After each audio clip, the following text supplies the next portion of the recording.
কোনো এক সময় একটি ক্ষুধার্ত শিয়াল জঙ্গলে জঙ্গলে ঘুরে বেড়াচ্ছিল খাবারের সন্ধানে। শিকারের সন্ধান করতে করতে শিয়ালটি লোকালয়ের কাছাকাছি এসে উপস্থিত হলো। তখন শিয়ালটি দেখতে পেল একটি ঘরের দরজা খোলা রয়েছে। সেই সময় ক্ষুধার্ত শিয়ালটি দরজা থেকে উঁকি মেরে দেখল সেই ঘরের মধ্যে একটি মুরগি রয়েছে, কিন্তু মুরগিটি রয়েছে অনেক উপরে, যেটা তার নাগালেরও বাইরে। শিয়াল উপরে চড়ে মুরগিটা ধরে আনতে পারবে না, তাই সে মতলব আঁটতে লাগলো কিভাবে মুরগিটিকে ধরে আনা যায়। যে কোনো উপায়ে মুরগিটিকে আমাকে ধরে আনতেই হবে, তা না হলে আজ সারা রাত আমাকে উপোস থাকতে হবে। এমনই চিন্তা ভাবনা করে ধূর্ত শিয়াল মুরগির উদ্দেশ্যে বলল, ওহে মুরগি বোন, অনেক দিন পরে তোমাকে দেখছি। তুমি কেমন রোগা আর জীর্ণ হয়ে গেছো? তোমার কি শরীর খারাপ? তুমি যদি আমার কাছে আসো তাহলে আমি তোমার নাড়ি পরীক্ষা করে তোমায় চিকিৎসা করতে পারি, আর তবেই আমি তোমার ঠিক মতো ওষুধপত্র দিতে পারি। তুমি নিচে নেমে এসো, আমি তোমাকে একটু পরীক্ষা করে দেখি।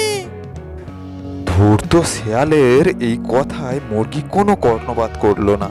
সে যেমন বসেছিল ঠিক তেমনই বসে রইল।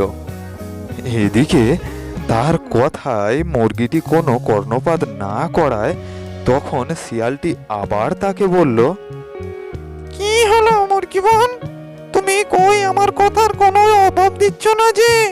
তুমি কি নিচে নেমে আসতে পারছো না? শিয়ালের এই কথাতে মুরগি আবারও কোনো উত্তর দিল না। সে নিজের জায়গাতেই চুপচাপ বসে রইল। এদিকে তার কথায় মুরগিটি কোনো তোয়াক্কা না করায় শিয়াল তখন তাকে আবার বলল, ওহে মুরগি বোন, তুমি কি ওখানে আটকে পড়েছো? নিচে নেমে এসো, নেমে এসো বলছি। এইবারে শিয়ালের কথায় মুরগিটি একটু নড়ে চড়ে বসলো। তখন সে শিয়ালের কথার জবাবে বলল, ওহে দুষ্ট শিয়াল, আমি তোমার মতলব বুঝি। আমার শরীরও ঠিক আছে, আর আমি যেখানে আছি বেশ আছি। আমি নিচে নামলেই আমার বিপদ। আমি নিচে নামি আর তুমি আমায় গালে করে নিয়ে ছুটে পালাও।